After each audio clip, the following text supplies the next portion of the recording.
Deus. Você que já está aqui, vai compartilhando, né, esse link nos grupos, vai enviando para seus conhecidos.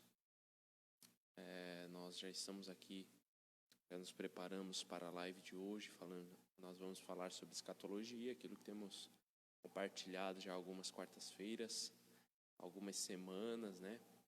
Então, você que está entrando agora, quero lhe desejar uma boa noite. Já vá compartilhando aí no grupo. O pessoal da igreja vai mandando no grupo da igreja. E, pessoal, irmãos, nós hoje vamos estar falando sobre algo que é muito importante, o entendimento, né? É muito importante a compreensão daquilo que vamos estar falando hoje. Por quê? Porque existe muitas interpretações sobre o que vamos falar hoje, que é a volta de Jesus. Então, o tema hoje, da live de hoje, de escatologia, o estudo será sobre a volta de Jesus. Mas, como sempre, fazemos a recapitulação, né, de conteúdo, aquilo que já comentamos na aula passada, uma revisãozinha sobre aquilo que já vimos.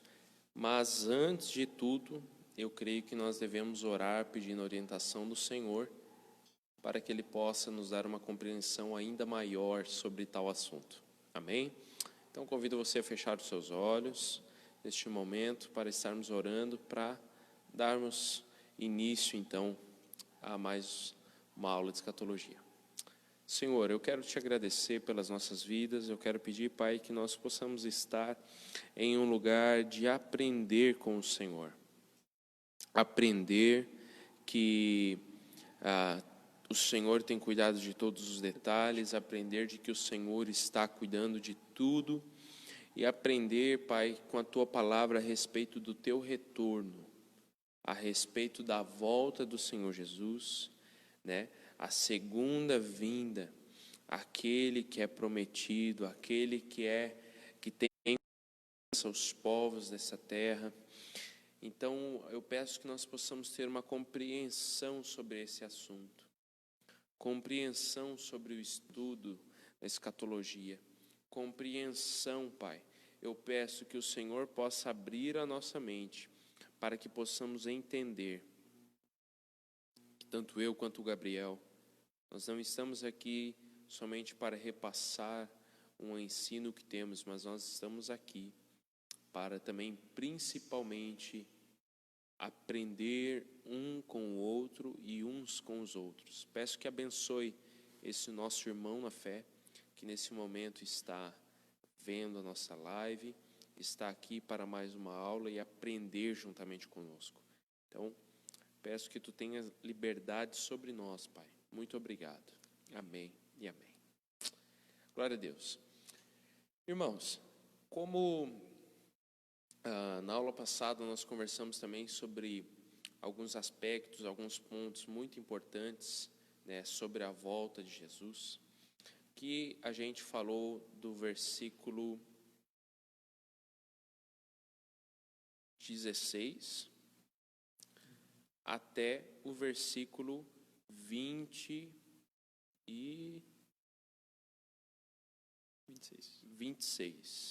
Isso. Então, nós falamos 10 versículos, né, do 16 ao 26, aonde nós vamos estar fazendo uma recapitulação agora sobre o que falamos. E peço, isso que a gente vai estar fazendo, como nós fazemos todas as aulas, é uma forma de suscitar no nosso coração o assunto, o estudo, né, sobre escatologia. Então, mandamos a imagem no grupo. Eu peço perdão até, né, eu enviei há pouco tempo atrás, né, era para ter enviado mais cedo, porém eu postei de tarde nas redes sociais, no Facebook da igreja. Você que recebeu a imagem pode baixar, já deixar guardada, né, e estar acompanhando. Então, o que aprendemos na aula passada? Nós vimos o foco da tribulação em Israel, porque ali no verso 16 fala: quem estiver na Judeia, fuja para os montes. Vamos dizer assim, um conselho de Jesus, né, bem enfático, né, assim, bem claro, para que a gente possa entender quem estiver na Judéia. Então nós vimos que o quê? Um foco sobre a região específica de Israel, na Judéia. Então Jesus trouxe uma centralidade, um foco para aquela região. Quem estiver na Judéia. Então não é quem estiver no Brasil, né? A gente viu, não é quem estiver em outros países, né? Quem estiver em Santa Catarina, quem estiver em outros estados da nação brasileira. Não. Quem estiver na Judéia, fuja para os montes. Então, Jesus trouxe a atenção para este povo, para o foco na tribulação que Israel vai passar. Por quê? Porque haverá uma intensidade ainda maior, mais elevada sobre Israel, né?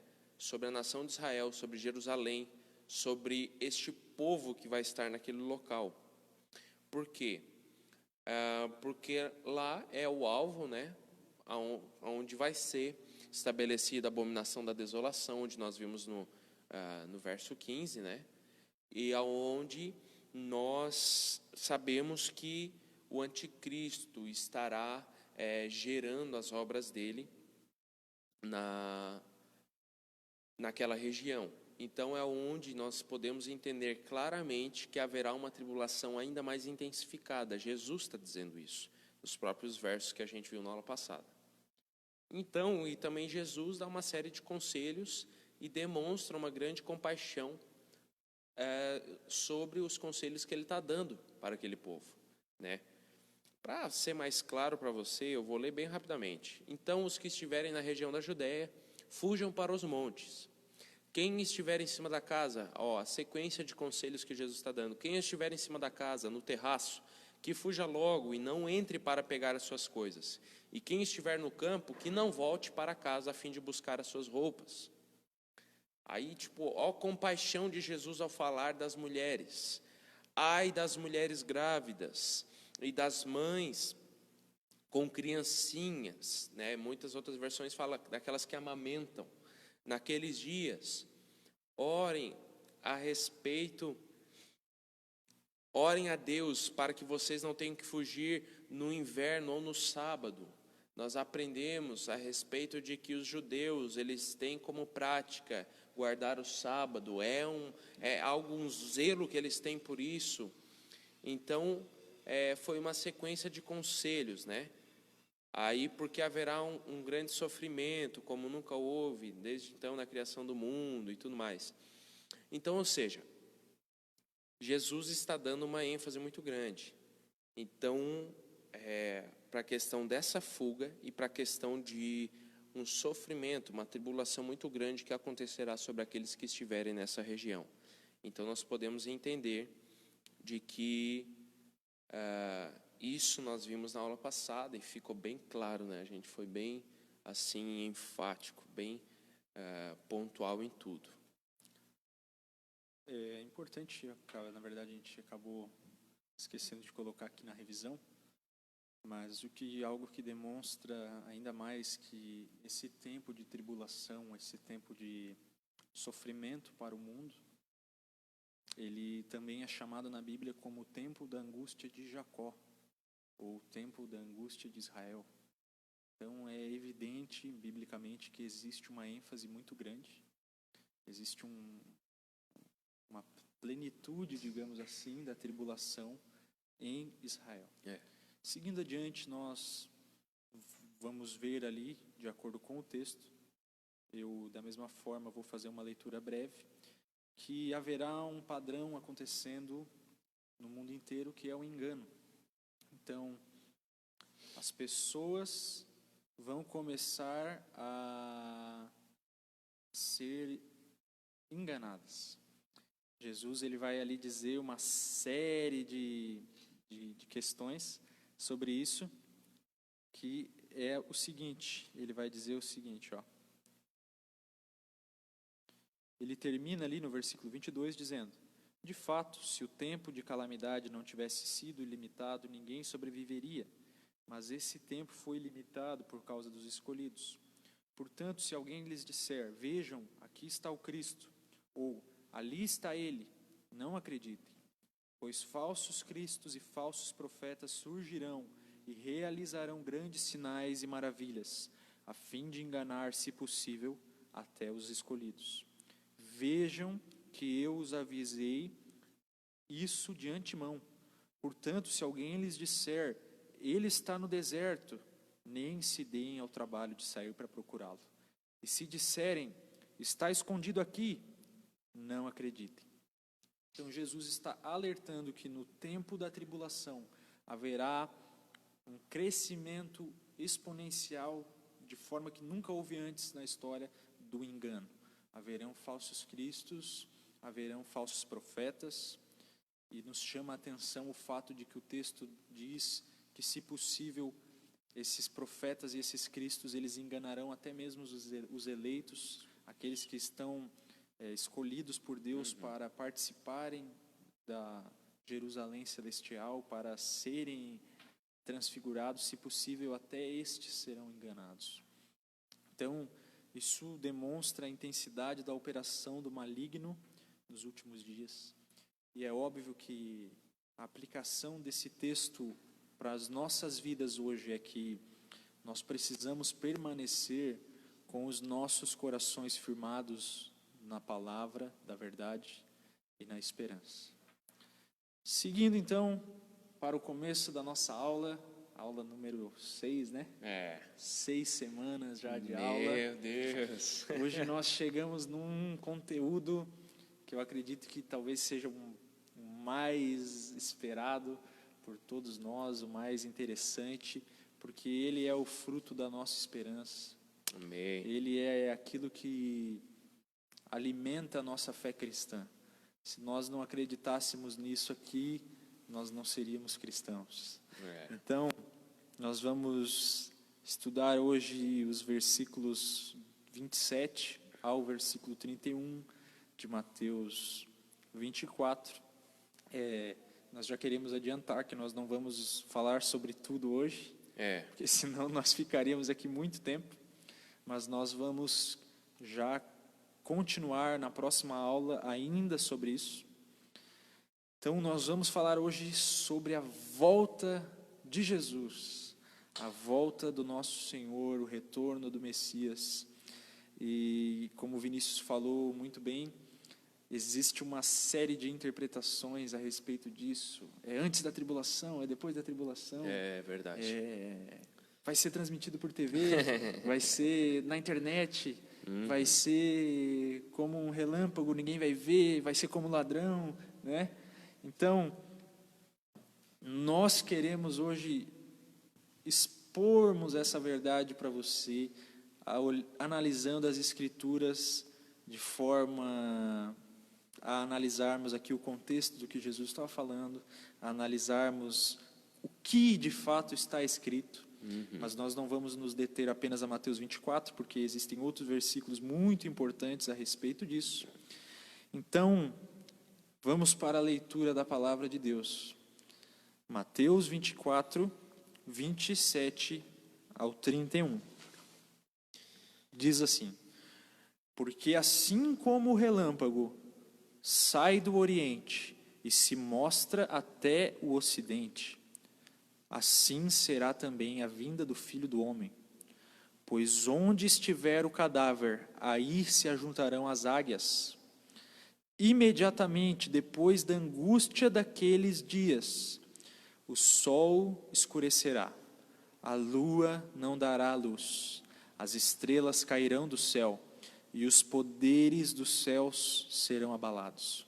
Então, por fim, aparecerá no céu o sinal da vinda do Filho do Homem, e haverá grande lamentação entre todos os povos da terra. Eles verão o Filho do Homem vindo nas nuvens do céu, com poder e grande glória. Ele enviará os seus anjos com um forte sopro de trombeta, e eles reunirão os escolhidos de todas as partes do mundo, de uma extremidade à outra do céu. Esse texto, eu não sei você, mas ele alimenta algo no meu coração que é difícil até de explicar. Então, nós vamos começar analisando o versículo 27.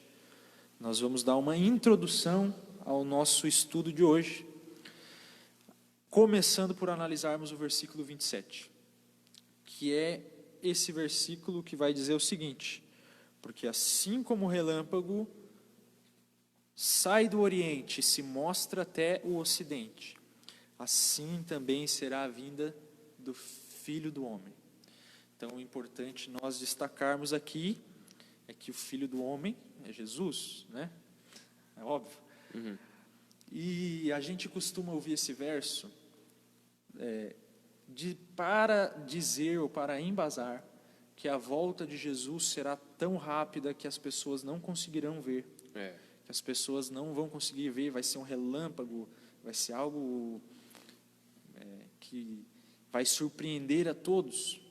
Mas a primeira coisa que nós queremos quebrar aqui nessa noite é que o verso não está dizendo que a volta de Jesus será rápida como um relâmpago.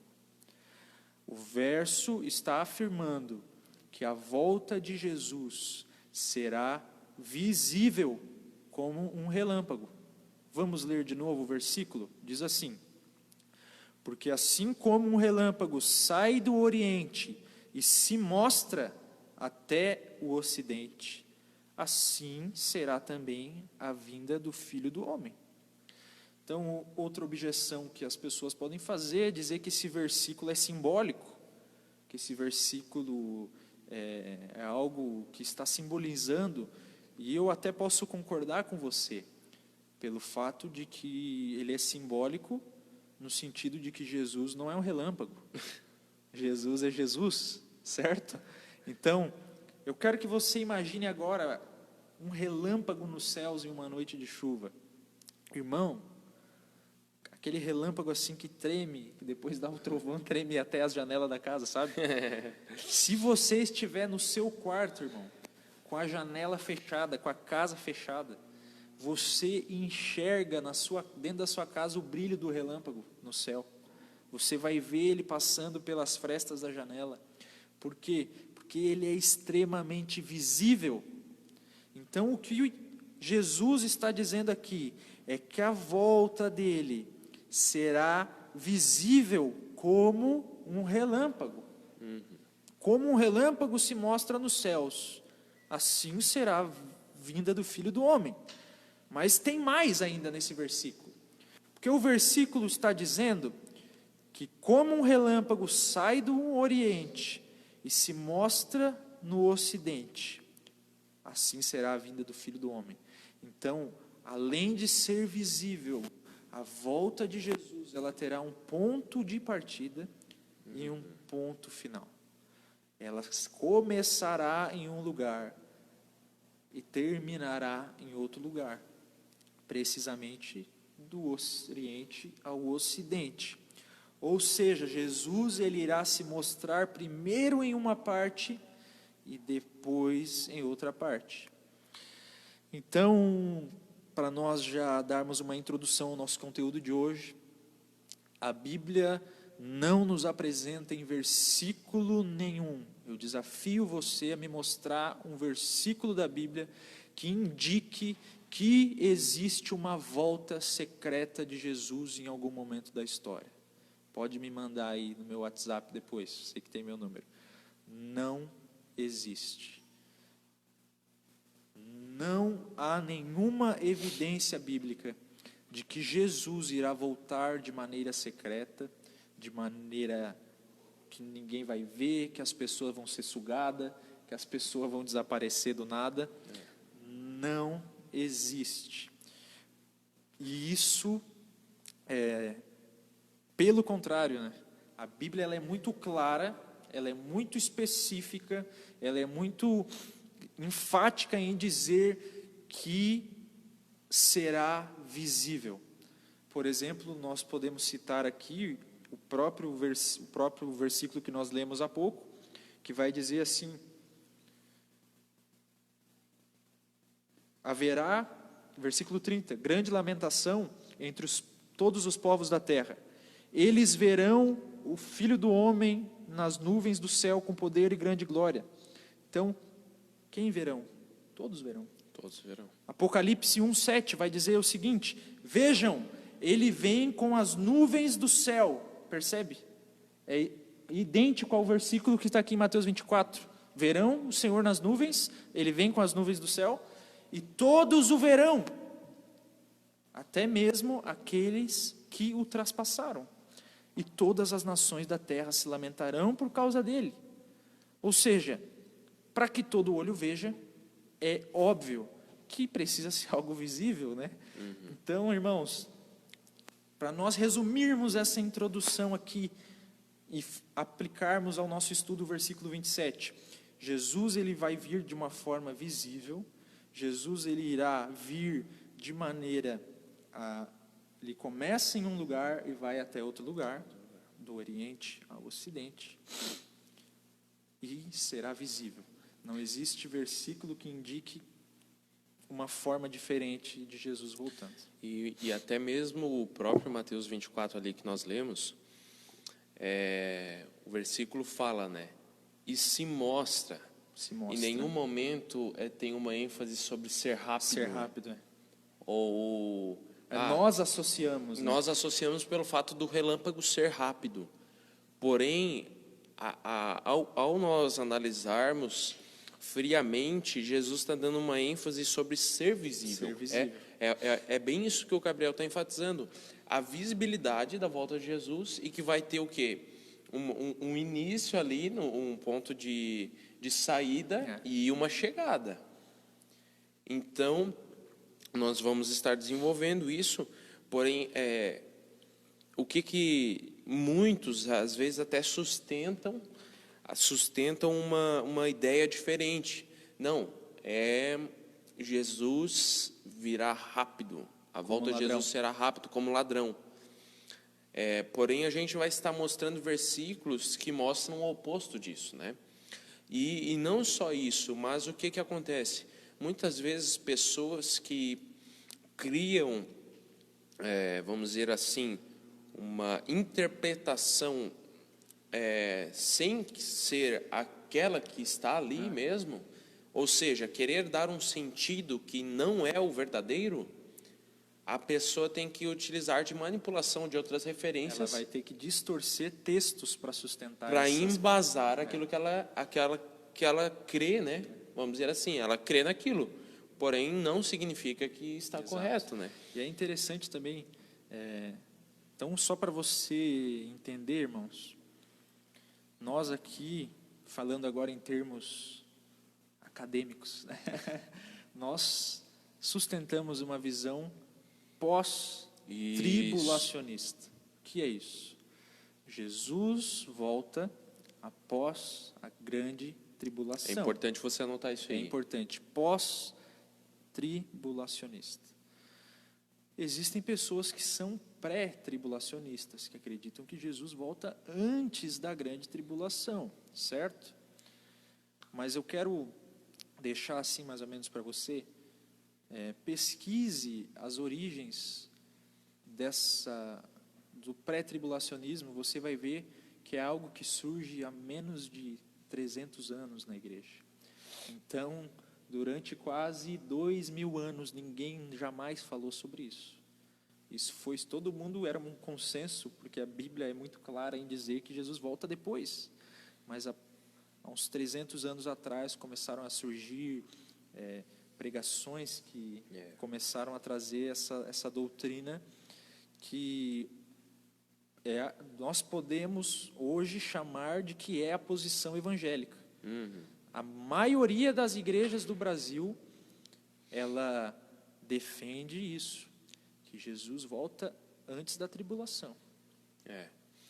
E então, já que estamos falando, né, sobre pré-tribulacionista ou pós-tribulacionista, vamos entrar então numa pauta. Quando que Jesus volta então? Quando que é a volta de Jesus? Nós falamos aqui que nós defendemos, né, a ideia de a visão de que nós somos pós, ou seja, Jesus retornará depois. Por quê? Porque é o que a gente crê na clareza da Bíblia mediante isso. Então eu convido você a ler, prestar atenção ao menos na leitura que eu vou fazer, do verso 29. Você pode anotar aí. Quando que Jesus irá voltar? Quando que será a volta de Jesus? Ao fim da grande tribulação. Depois da grande tribulação. Por quê? Porque no verso 29 diz: logo depois da tribulação daqueles dias. Outras versões, imediatamente após a tribulação, a angústia daqueles dias, verão no céu o sinal do Filho do Homem. Então, a Bíblia, Jesus, né? Não é Jesus falando. É Jesus. Não é qualquer pessoa, né? Não é um profeta. Não que os outros autores da Bíblia sejam... Sim. Mas é o Filho de Deus falando. Mas é o próprio Deus Deus. falando. É o próprio Deus falando após a tribulação daqueles dias. Vocês verão no céu o sinal do Filho do Homem, ou seja, após a tribulação vocês verão.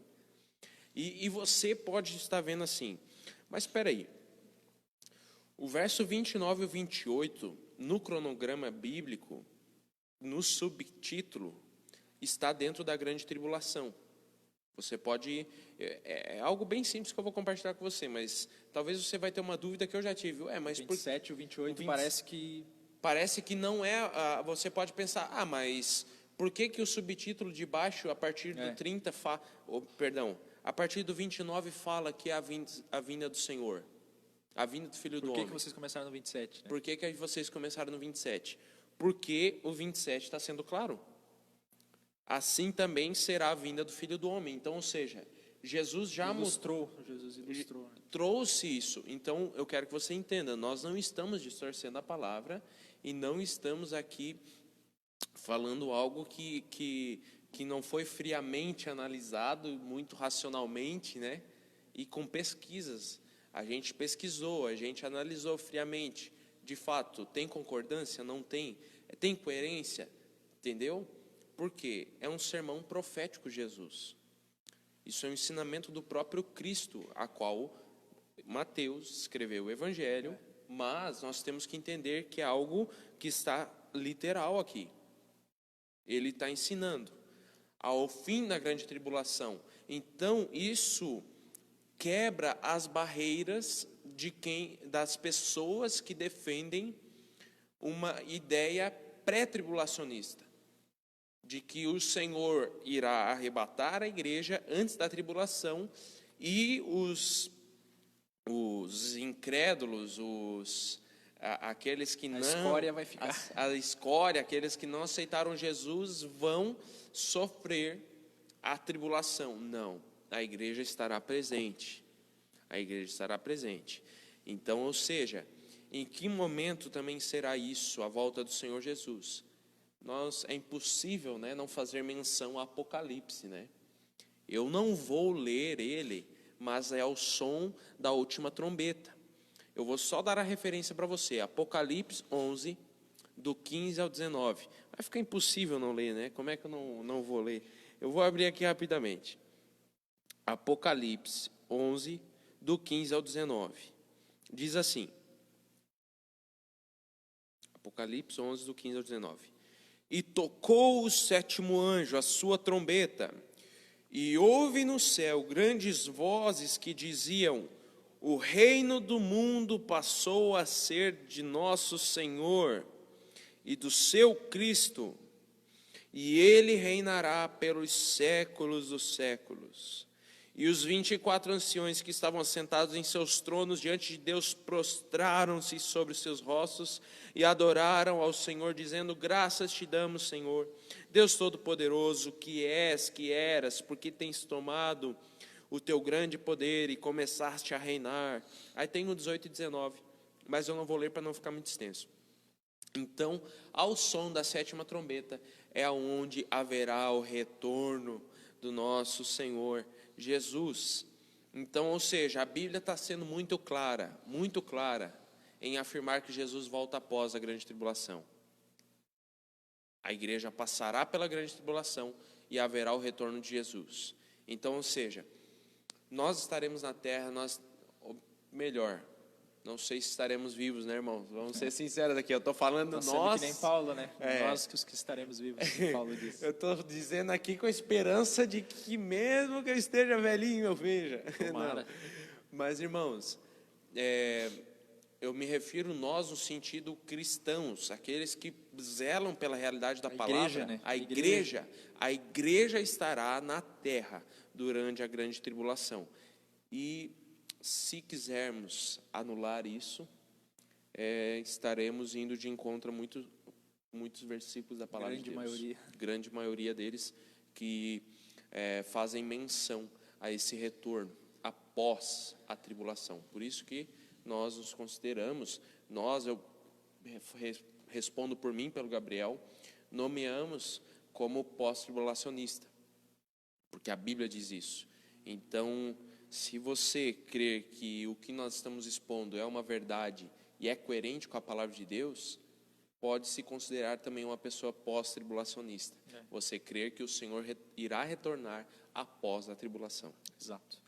Então, para nós darmos sequência,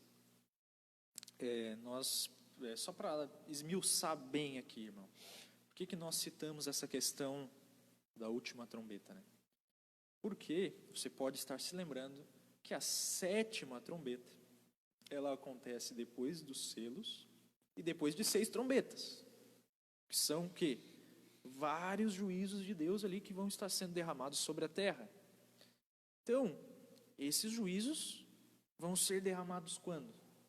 Num período de tempo que nós acreditamos que vai ser ali o fim das coisas. Se Jesus volta ao final, e nós vamos ver aqui que não existe diferença entre arrebatamento e volta de Jesus, porque os dois eventos são intrínsecos em si mesmos, eles acontecem simultaneamente, digamos assim. Então não faz sentido nenhum nós acreditarmos que os santos vão ser arrebatados antes da volta de Jesus. Você está entendendo o que nós estamos falando? A Bíblia, ela é clara em dizer que Jesus volta ao fim da grande tribulação. E a Bíblia também é clara em dizer que o arrebatamento acontece em decorrência da volta de Jesus, e não antes. Isso. É isso que nós estamos querendo deixar bem claro aqui para você. E porque você pode ter uma análise. A volta de Jesus, vamos dizer assim, é um evento. E dentro da volta de Jesus haverá vários acontecimentos. Exato. E um dos acontecimentos é o arrebatamento. E acontecer, a gente vai falar sobre esses tais acontecimentos, né? Inclusive o arrebatamento. Porém, é isso que você tem que entender. A volta de Jesus, haverá o arrebatamento na volta de Jesus. E os demais acontecimentos que nós vamos esmiuçar, né? Então, nós vamos falar agora sobre como será a volta de Jesus. Então, nós acreditamos que a volta de Jesus, de acordo com o que o versículo 27 de Mateus 24 nos apresenta, ela funcionará como que uma procissão ao redor do globo. Ou seja, o versículo 27 está dizendo que Jesus, como um relâmpago visível, se mostra no Oriente e vai até o Ocidente. Nós cremos que Jesus, a forma com que Jesus virá, primeiramente haverá uma trombeta, como nós falamos.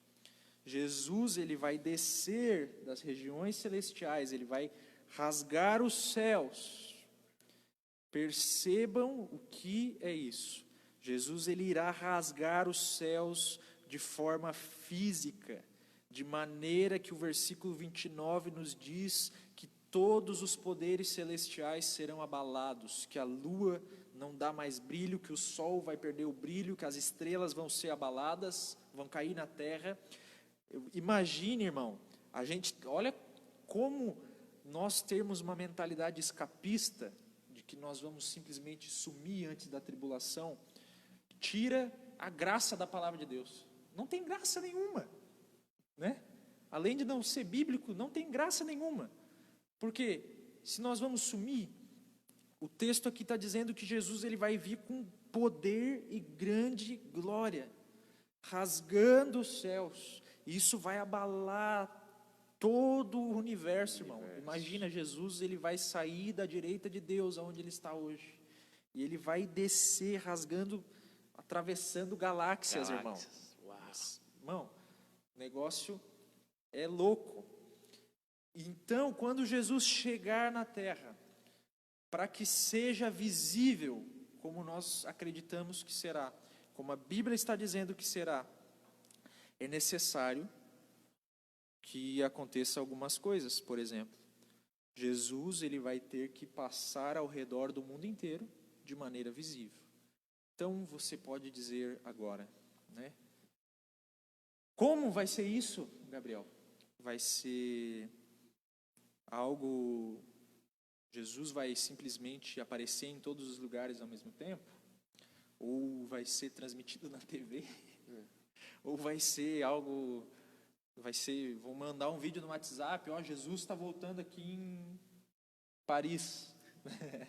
Irmãos, nós cremos, de acordo com o que a Bíblia está dizendo aqui, que Jesus, quando rasgar os céus e chegar aqui, a um lugar visível, começando do Oriente e terminando depois também no Oriente, né? Nós vamos falar disso na próxima aula. Jesus, ele vai ter que passar... Nossa, parece que eu estou dizendo que Jesus tem que fazer um negócio, né? Retira essa parte aqui. Jesus, ele irá passar a uma altura visível, a uma velocidade visível, para que todos vejam ao redor do globo. Então, nós aqui não acreditamos em Jesus, por exemplo, aparecendo na televisão. Deus não precisa disso. Jesus não precisa disso. Nós acreditamos que Jesus ele irá descer. Ele ficará nos ares, a uma altura da qual nós conseguiremos olhar para o céu e ver Jesus ali, junto com os anjos, e junto com os santos que vão ser arrebatados. E que Jesus ele irá fazer uma procissão ao redor do globo. Ele vai dar uma volta ao redor do globo, fazendo o quê? Reunindo os santos. Por que nós acreditamos isso? Outro versículo, né? Mateus 24, ali no versículo... Deixa eu só abrir aqui a minha Bíblia, que eu fui para outra passagem. 27. Ali no versículo 31, vai dizer o seguinte: Ele enviará os seus anjos com um forte sopro de trombeta, e eles reunirão os escolhidos de todas as partes do mundo, de uma extremidade à outra do céu. Percebe que existe algo aqui muito parecido com o que está dizendo no versículo 27, que vai ser do Oriente ao Ocidente. E aqui está falando que os anjos vão recolher as pessoas de uma extremidade à outra. Tá? Percebe que existe ali uma conexão entre esses versos? Nós acreditamos que Jesus ele vai descer em um lugar e ele vai começar a fazer uma procissão ao redor do globo. E os anjos, nós acreditamos nisso, eles irão ter o papel de buscar aqueles que são os santos, aqueles que estão escolhidos, aqueles que estão separados para esse momento. Então, os anjos que estarão ali com Jesus nos ares, eles descerão, começarão a reunir os santos. Então, a gente até tem algo muito interessante na Bíblia, né? Por exemplo, quando nós vamos para Daniel 12:11, que é uma profecia extremamente messiânica, que está falando sobre o fim dos tempos, sobre anticristo e tudo mais. Existe ali uma pequena diferença entre outras passagens. Por exemplo, você lembra lá da passagem que nós estudamos de Daniel 9, das semanas? Lá vai dizer o quê? Você lembra? As semanas são, cada dia da semana, um ano. Ou seja, uma semana são 7 anos. O anticristo, ele rompe aquele período ali na metade da semana, ou seja, 3 anos e meio. Então, existe um padrão que se repete na Bíblia, em Apocalipse, em outros versículos que vão dizer sobre 42 meses, que é o quê? 3 anos e meio, que a grande tribulação ela tem uma duração de 3 anos e meio. Porém, quando nós vamos para Daniel 12, 11, ele vai dizer que será um tempo de 1290 dias. 90 dias. E se você ver aí, 3 anos e meio são 1260 dias. Então, o que vai acontecer durante esses 30 dias que sobram aqui nessa profecia de Daniel? Nós acreditamos que esse será o período de tempo em que Jesus ele vai fazer esse trabalho de dar a volta ao mundo, reunindo os santos para consumar aquilo que ele está vindo fazer na terra. Então, simultaneamente a essa questão de Jesus passando ao redor do globo, vai haver o arrebatamento, certo? Então, durante 30 dias, Jesus ele se mostrará ao redor do globo, do Oriente ao Ocidente, como um relâmpago visível, e simultâneo a isso vai acontecer o tão esperado arrebatamento da igreja. E justamente nesse ponto, podemos analisar friamente. Restam 30 dias. Esses 30 dias, como o Gabriel está falando, cremos que é esse período onde Jesus vai estar realizando essa procissão, né? Exato. E aonde os santos estarão sendo arrebatados. E só que nós podemos analisar que a Bíblia fala como que vai ser. Ou melhor, vamos começar por quando, né? Quando que vai ser o arrebatamento? Ao som da 7ª trombeta, da última trombeta, né? Isso percebe, irmão, como tem um padrão bíblico dizendo o arrebatamento, ele acontece simultâneo à volta de Jesus. Se você for ver, a volta de Jesus, 7ª trombeta. Arrebatamento, última trombeta. Uhum. Então, é muito claro, biblicamente, que existe um padrão para que essa história se cumpra, que existe algo que está profetizado através das Escrituras, que acontece ao soar da 7ª trombeta, que é o fim da grande tribulação. O próprio versículo 31 que o Gabriel leu, vou reler aqui, né? Ele enviará os seus anjos com grande clamor de trombeta, ou seja, a trombeta, né? É enfático a questão da trombeta. Os quais lhe ajuntarão os escolhidos, desde os 4 ventos de uma a outra extremidade nos céus. Você está entendendo? Faz menção também a extremos, se tu parar para analisar. Do Oriente... De um ponto ao outro, né? De um ponto ao outro, os extremos e tudo mais. Por quê? Porque é o que nós estamos expressando. Cremos que haverá essa procissão, onde haverá o arrebatamento dos santos, que, na verdade, os mortos ressuscitarão primeiro, né? Fala apóstolo, em Tessalonicenses? Tá, nós vamos...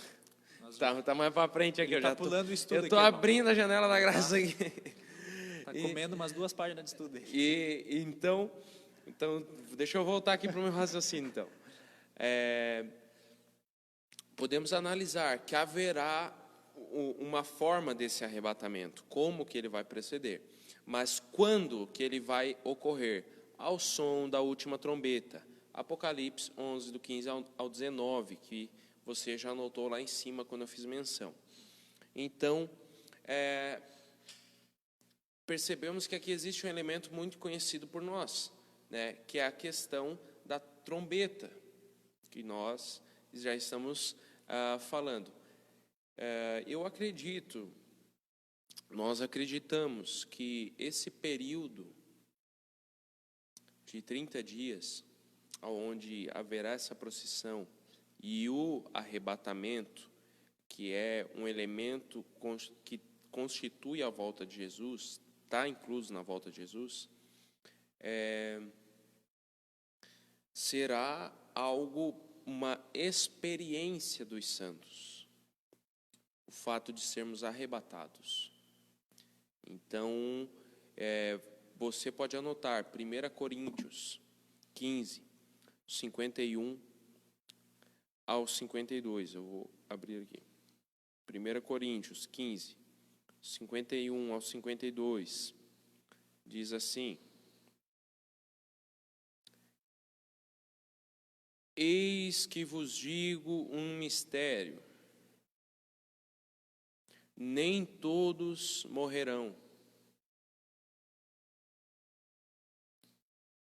mas todos seremos transformados num momento, num abrir e fechar de olhos, ao som da última trombeta.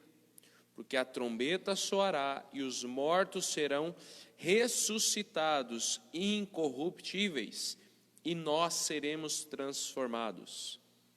Então entenda, num abrir e fechar de olhos acontecerá o quê?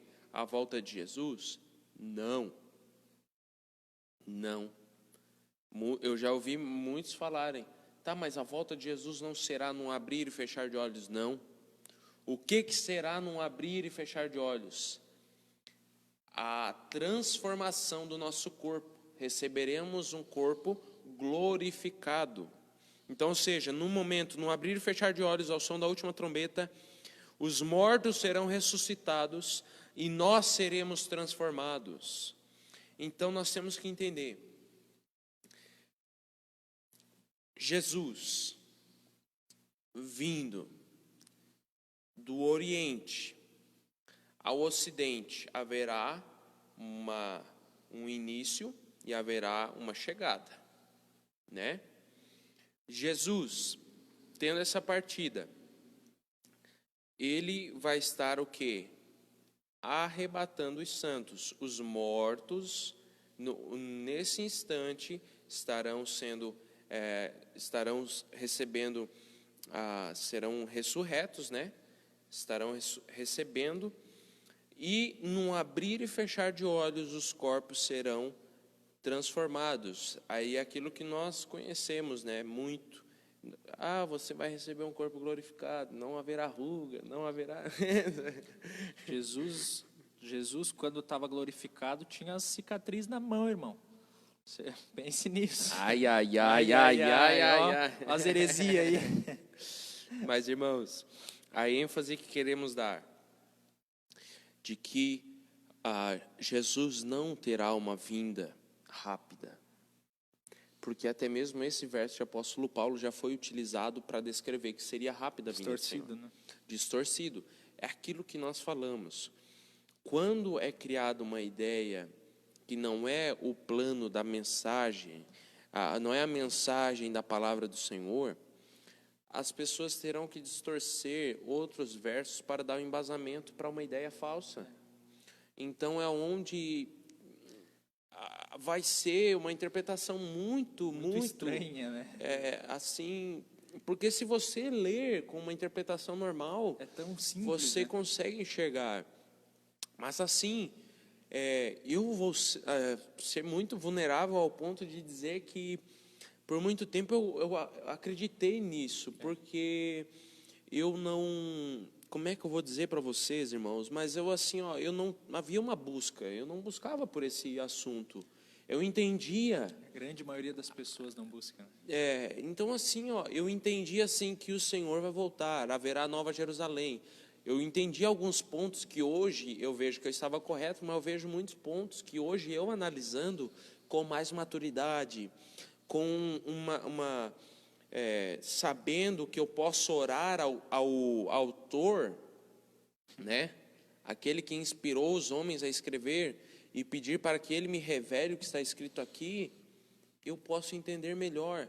E o que a Bíblia está falando aqui em 1 Coríntios 15, 51 e 52 é que nós não iremos ser arrebatados rapidamente. Sumiu. A gente vê nos filmes. Sumiu. O cara sumiu, a roupa ficou dobrada no chão e e o Gabriel vai estar aqui, ele é arrebatado, e eu fico assim, meu Deus do céu, e ficou na cadeira dele aqui a roupa dele, dobradinha, o que aconteceu? Então, não será dessa forma. Haverá o arrebatamento. A Bíblia fala, Mateus 24, que os anjos estarão pegando as pessoas, né? E estarão arrebatando dos 4 cantos. Então, ou seja, juntamente, óbvio, com Jesus, né? Jesus é o protagonista dessa, porque é o tão esperado dia dele, né? É o tão esperado dia dele. Então, 1 Coríntios 15, 51 e 52. Num abrir e fechar de olhos, receberemos um corpo glorificado, e os mortos ressuscitarão, e encontraremos ele nos ares, irmãos. Amém, irmãos? Nós vamos seguir aqui com o apóstolo Paulo. Quem me conhece sabe que eu gosto muito dele. 1 Tessalonicenses, capítulo 4, versículo 16. Esse livro de Tessalonicenses que está carregado de revelação a respeito do fim dos tempos, 1 e 2 Tessalonicenses. Então, o versículo 15 ao 17. Então, o apóstolo Paulo, ele começa dizendo o seguinte: dizemos a vocês, pela palavra do Senhor, nós, o que estivermos vivos, quando o Senhor voltar, não iremos ao encontro dele antes daqueles que já morreram. Vamos dar uma pausa aqui para nós explicarmos esse versículo. Jesus, ele vai descer do céu junto com os seus anjos. E aqueles que morreram e que estão agora nos céus com Jesus, eles descerão, serão ressuscitados e subirão aos céus antes de nós sermos arrebatados. Você está entendendo? Nós, os que estivermos vivos, por isso que eu falo que Paulo acreditava que ia estar vivo, ele acreditava. Quando o Senhor voltar, não iremos ao encontro dele antes daqueles que já morreram.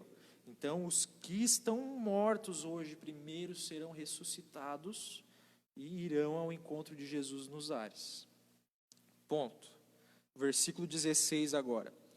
Pois o Senhor mesmo descerá do céu com um brado de comando, com a voz de arcanjo e com o toque da trombeta de Deus. Primeiro os mortos em Cristo ressuscitarão, de novo. Os mortos ressuscitam primeiro.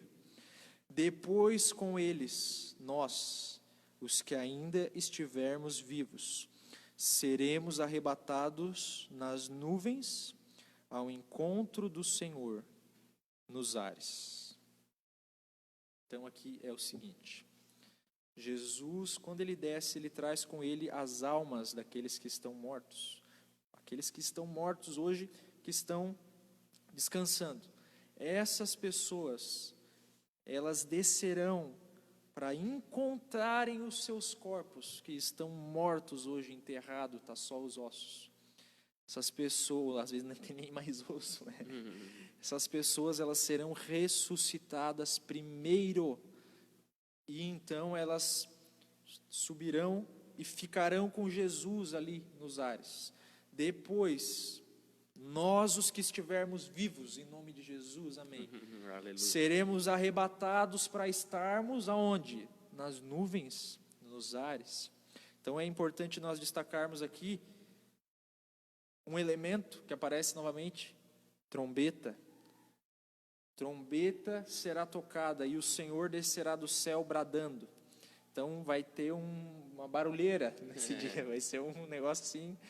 O pessoal vai olhar assim no céu, o que está acontecendo? Vai ver Jesus descendo. Os que morreram em Cristo ressuscitarão primeiro. Depois, os que estiverem vivos serão arrebatados. E é interessante que, se não me engano, essa aqui é a única o único versículo da Bíblia que traz essa palavra, arrebatados, né? Se não me engano. Então, uma coisa nós também temos que destacar aqui, é que o texto não está dizendo, irmãos, que nós vamos para o céu. Quando nós falamos céu, nesse contexto, nós estamos pensando no quê? Lá onde Deus Pai está agora, no terceiro céu, no seu trono. Nananina, não. Nós vamos nos encontrar com Jesus nas nuvens. Sabe quando você olha para o céu, você vê uma nuvem? Então, vai ser ali que nós vamos estar com Jesus durante um período de tempo. Então, para nós concluirmos essa parte de arrebatamento, existe um padrão em todas essas passagens que nós falamos, em 1 Coríntios 15, em 1 Tessalonicenses 4, em Mateus 24. Todas elas têm uma trombeta. Vocês já perceberam? Uma trombeta ali, sendo soada. Jesus desce dos céus, os mortos ressuscitam primeiro, e nós, os que estivermos vivos, em nome de Jesus, somos arrebatados para as nuvens e não para o céu. E somos transformados num abrir e fechar de olhos. Então, o arrebatamento acontece da seguinte forma: Jesus, ele descerá dos céus com os seus anjos, com os santos, com aqueles que morreram. As pessoas serão ressuscitadas e subirão. E os anjos, enquanto Jesus, lembra da procissão que nós falamos? Eles vão ter o papel de descer das nuvens para buscar aqueles que estiverem vivos. E aí eu já não sei como é que vai ser, se você vai ser pego pela mão, pelo cabelo, né? Tem gente, tem irmão da nossa igreja. Carecas, se for pelo cabelo, tem irmão da igreja que vai ficar, né? Não sei. Mas pelos pés, não sei se você pode estar dormindo, vai te grudar assim, vai te puxar, não sei dizer. Tem pessoa que extrapola na curiosidade. Olha, né? irmão, quem não estiver... Quem não tiver cabelo não vai para o céu naquele dia. Ou se não, espere de mãos levantadas, irmãos. É por isso que oramos de mão levantada. Né? Tem gente Se tiver de roupa escura, irmão, não vai para o céu. Tem gente que vai extrapolar. Não vai ser arrebatado. Então, nesse momento em que Jesus ele vai estar passando ao redor do globo, as pessoas elas vão estar sendo arrebatadas, os anjos estarão buscando. Então, dê sequência ao nosso estudo, irmão Vinícius, pastor. Então, nós podemos entender que o que acontecerá, então, após ao arrebatamento é aquilo que o Gabriel já enfatizou aqui, a questão de que nós não vamos ir para o céu, nós vamos encontrar com o Senhor nos ares, né? E logo em seguida seguiremos com Ele. Então vamos supor, Ele vai sair de um ponto, como nós vimos do Oriente, Ele vai até, vamos supor, o Ocidente, ou seja, tem um ponto de partida e um ponto de chegada. Vamos supor que a gente está no meio, entre estes pontos, nós seguiremos com Ele. É por isso que é nomeado como a procissão, né? Como os teólogos nomeiam como a procissão. Por quê? Realmente é estar junto e dar continuidade. Podemos ver, vamos supor, uma procissão em prol de tal assunto. As pessoas vão, e conforme a procissão vai passando, elas vão agregando e vão dando continuidade. Será da mesma forma. Então, o que nós podemos estar fazendo por agora? Lembrar você do contexto que estamos vendo aqui. Já quer explicar? Depois tu terminar. Tá. Então, quando Jesus ele vai voltar a arrebatar os santos. Mas o que estará acontecendo neste exato momento em Jerusalém? O que vai estar acontecendo na região da Judéia, que Jesus começou falando no início da grande tribulação? A abominação da desolação estará instalada, vamos dizer assim. O anticristo estará reinando e estará se preparando para destruir Jerusalém. Então, ou seja, Jesus ele vai voltar ao fim da grande tribulação como um relâmpago do Oriente ao Ocidente, visível do Oriente que se mostra ao Ocidente, visível e não rápido, visível, fazendo uma procissão ao redor do globo. Juntamente com Jesus descerão os anjos, que irão reunir os santos, e os mortos ressuscitarão primeiro. Ou seja, a volta de Jesus e o arrebatamento são juntos. É aquilo que eu expliquei para você. A volta de Jesus, um evento. O arrebatamento é algo que constitui um evento. O arrebatamento é algo que constitui na volta de Jesus. E dentre muitos detalhes, o que mais que constitui a volta de Jesus neste exato momento? Há o reinado do anticristo, e há a questão da guerra de Armagedon, que estaremos vendo. Há também questões, detalhes minuciosos que também estarão acontecendo dentro deste evento, que é a volta do Senhor Jesus. Então, o que eu digo para vocês? Que nós temos que ter uma perspectiva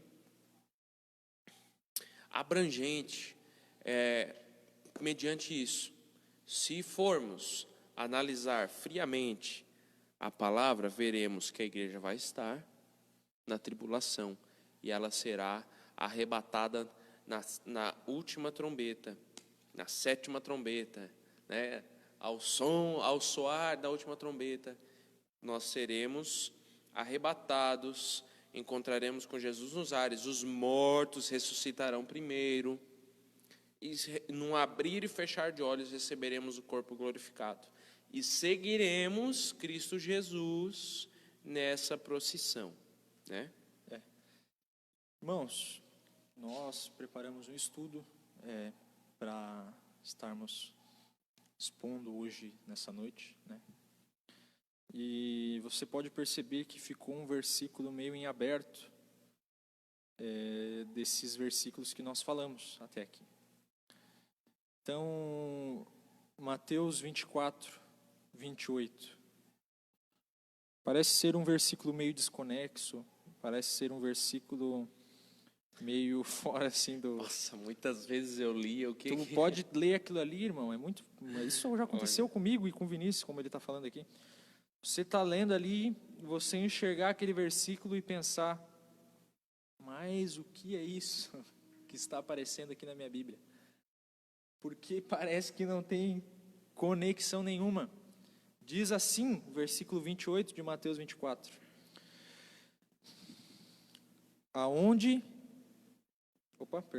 Perdi aqui o versículo, achei.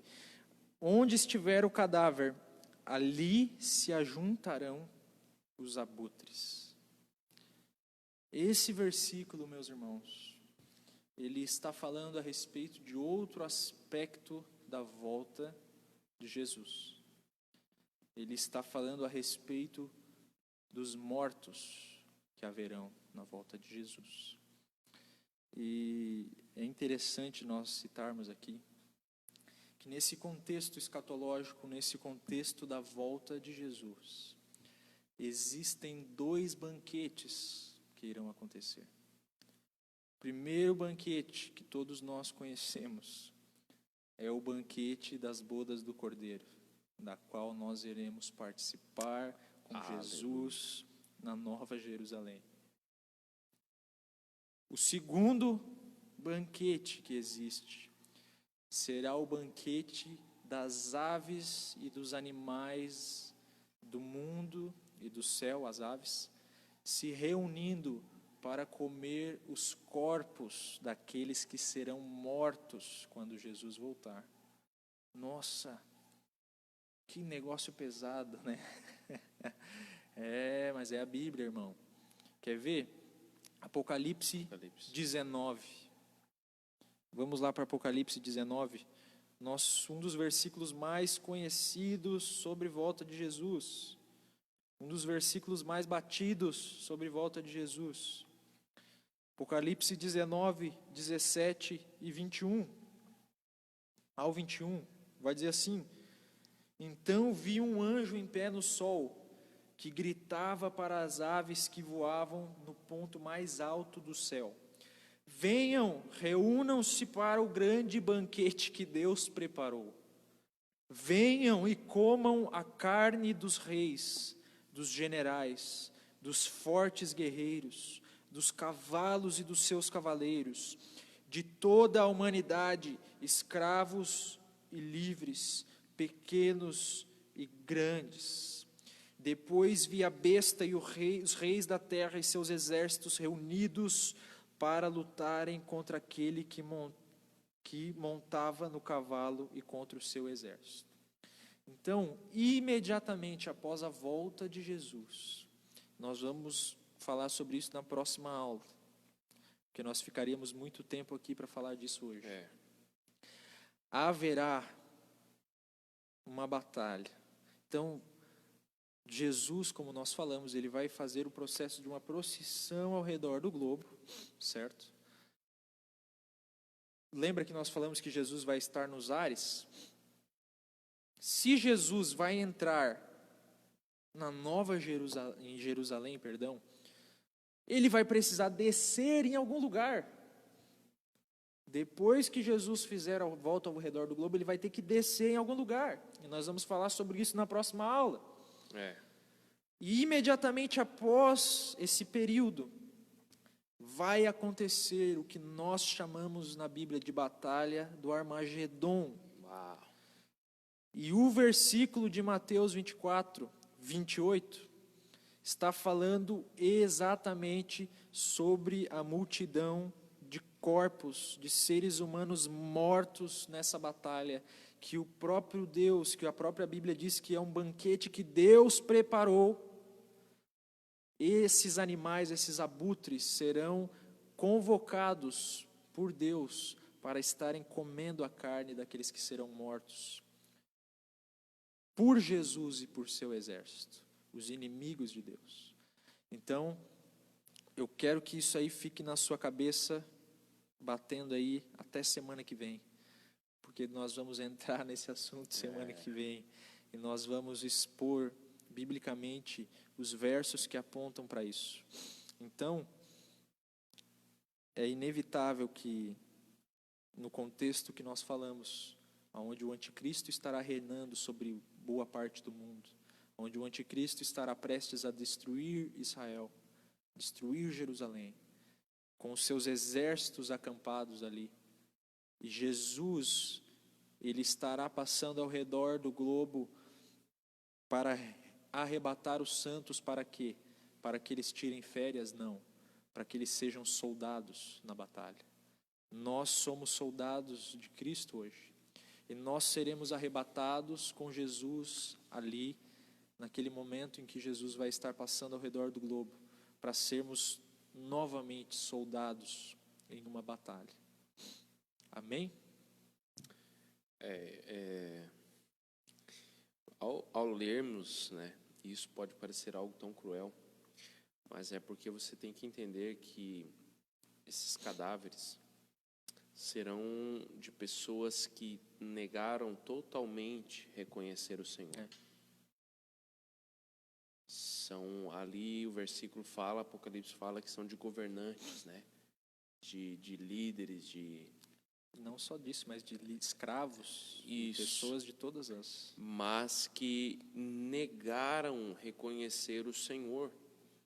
Então, assim, nós temos que ser transparentes em dizer que existe a ira de Deus.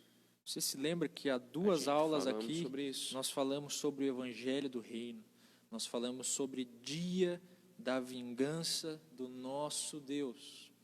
E o dia da vingança do nosso Deus é exatamente esse dia, é exatamente esse momento em que Deus executará a sua ira sobre aqueles que não irão reconhecê-lo. E eu ia falar algo, mas é da aula que vem. Eu não vou falar aqui, não vou nem abrir a janela da graça aqui hoje. Vamos deixar ela fechada, porque isso é uma cereja em cima do bolo na aula que vem. Então não vou falar. Mas deixar você instigado para a semana Mande que vem nos aqui. grupos o que você acha que é. Dê a sua sugestão, deixe na caixinha ali. Então, meus queridos, essa foi a aula de hoje. Entender que o Senhor vai retornar, haverá essa procissão, né, do Oriente ao Ocidente, ou seja, tem um ponto de partida, um ponto de chegada. Haverá o arrebatamento dos santos, os mortos ressuscitarão primeiro, antes do arrebatamento dos santos, né? O negócio vai acontecer praticamente ali simultâneo. Receberemos os corpos glorificados. Algo que até nós não comentamos, né? O que é esse corpo glorificado? Vamos aqui, né? Porque às vezes é detalhezinhos. O corpo glorificado, o que seria, irmão? É um corpo a qual ele vai ter uma capacidade de suportar a glória e tamanho esplendor do Senhor, né?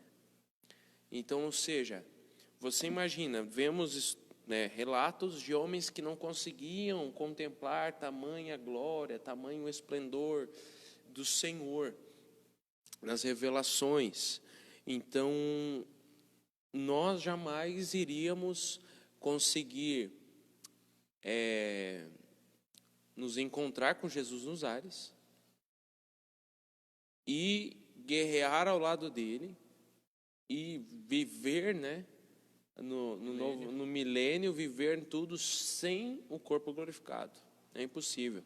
Então, esse é o corpo glorificado. É um corpo que vai suportar, vai ter uma resistência para conseguir suportar tamanha glória, esplendor e viver para os dias que foram preparados para os escolhidos. Que escolhidos? Então quer dizer que Deus já tem os preferidos, os queridinhos? Não. Os escolhidos, aqueles que permaneceram firmes até o fim e fiéis. Então é o convite que nós fazemos para você. Guarde bem a palavra de Deus no seu coração, para que possamos estar vivendo em temor ao Senhor, de que se for da vontade do Senhor que venhamos a viver isso, aleluia, que se cumpra. Eu quero viver isso, irmão. Eu também. Eu tenho um desejo muito grande. Quando eu comecei realmente a me debruçar sobre os estudos, olha, irmão, tu fica extasiado, né? Tamanha maravilha que vai ser esse dia, irmão. Então nós temos que desejar isso como algo muito forte em nosso coração e entendermos que temos que proclamar o Evangelho do Reino em testemunho às nações, ou melhor, aonde estamos, se nós realmente vivermos, né, isso, já estaremos ao lado, né, de uma realidade muito grande. Então, eu acredito, não sei se você quer acrescentar mais alguma coisa. Eu queria acrescentar, irmãos, que é muito... percebe que nós aqui estamos sustentando uma visão, falando novamente em termos acadêmicos, nós somos pós-tribulacionistas, nós somos pré-milenistas históricos. Ou seja, nós acreditamos que todos esses eventos que nós estamos falando aqui, que a volta de Jesus acontece antes do milênio, que Jesus é aquele que vai estabelecer o reino para que haja o milênio. Lembra que nós falamos aqui? Nós não acreditamos que a igreja vai se desenvolver a ponto de transformar a sociedade como um todo. Nós acreditamos sim no avivamento, porque é bíblico que haverá um avivamento no fim dos tempos, né, antes da volta de Jesus. Mas nós não acreditamos que a igreja vai repetir o que a Igreja Católica fez no passado, quando dominou o mundo inteiro e deu no que deu, né? Não sei se você pode estudar um pouquinho aí, mas nós cremos que é Jesus quem irá estabelecer esse reino, que irá transformar a sociedade. Então, por que nós estamos a todo tempo trazendo isso à tona? Porque você vai com certeza conhecer pessoas que pensam de maneira diferente, que interpretam a Bíblia de maneira diferente. E essas pessoas não são menos inteligentes do que nós, essas pessoas não são menos cristãs do que nós. Nós respeitamos de igual forma todas as pessoas, por mais que elas interpretem a Bíblia diferente do que nós. Mas à luz das Escrituras, nós aqui, eu e Vinícius, e com o respaldo de grandes homens de Deus que pensam da mesma forma que nós estamos compartilhando aqui com você, nós não estamos inventando nada do que nós estamos falando aqui. Nós estamos trabalhando com uma linha de pensamento que está sendo desenvolvida ao longo da história da igreja e que é sustentada hoje por grandes homens de Deus. Exatamente. Que pensam da mesma forma e falam a respeito dos mesmos detalhes que nós estamos falando aqui para você. Então, nós temos que ser firmes naquilo que nós acreditamos. Por exemplo, eu me recordo aqui, os jovens vão se lembrar, que no começo do ano, nós estávamos aqui no grupo de jovens e eu falava a respeito de que eu acreditava que nós estaríamos enfrentando nesse ano um momento do qual nós teríamos que estar firmes para defender a nossa fé. E como que nós podemos nos tornar firmes? Lendo a Bíblia, estudando a Bíblia, meditando na Bíblia, retirando da Bíblia o seu significado verdadeiro e não aquilo que nós queremos. Então, o que nós estamos fazendo aqui para passar esse estudo para você é fruto de horas ouvindo mestres, mas não só ouvindo, tirando as nossas próprias conclusões em cima do texto. Então, por trás aqui, às vezes, de um estudo de 2 horas que nós damos aqui, existem talvez, 8, 10 horas de estudo para apresentar isso aqui para você. Então, não é algo que nós simplesmente viemos aqui e jogamos.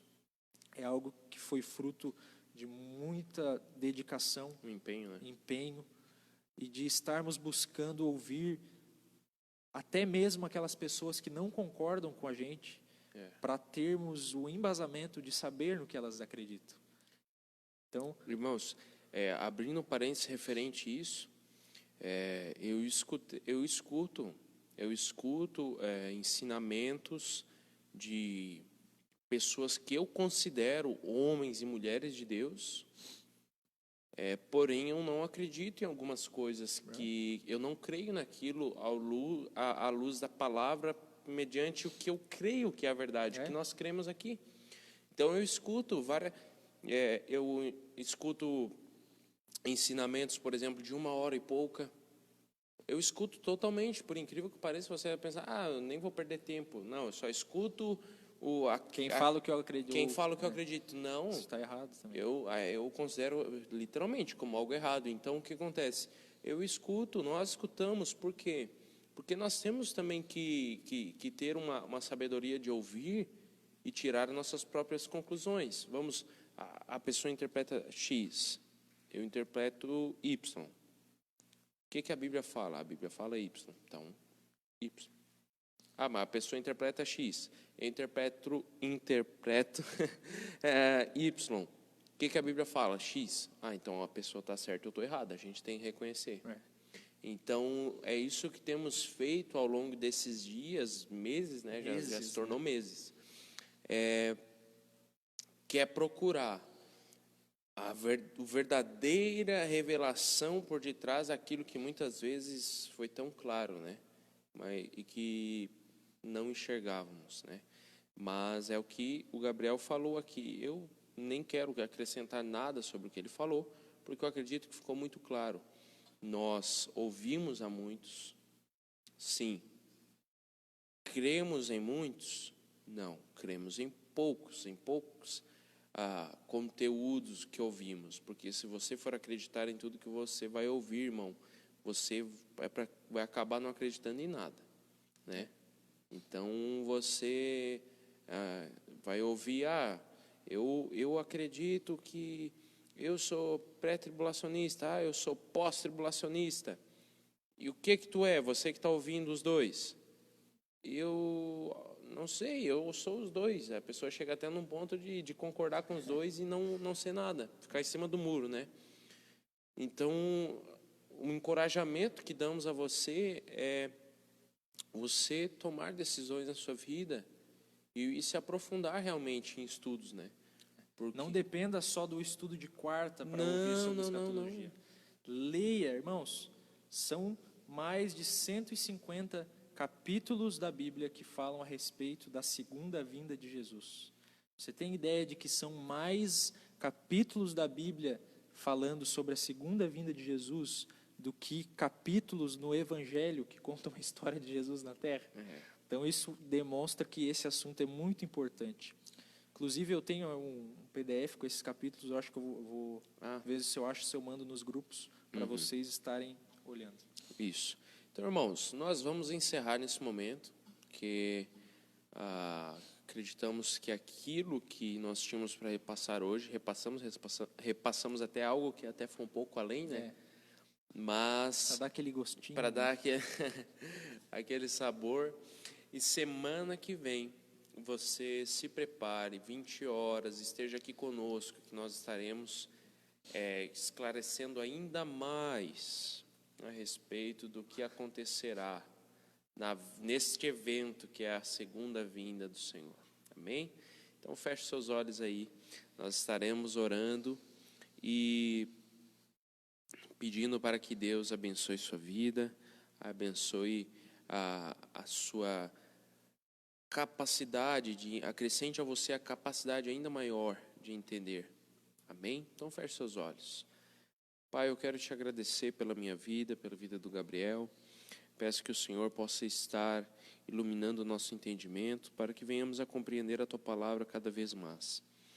Eu peço que a cada irmão que tem acompanhado conosco, cada live, peço que o Senhor acrescente a eles, Pai, uma porção ainda maior da Tua revelação e do entendimento da Tua palavra.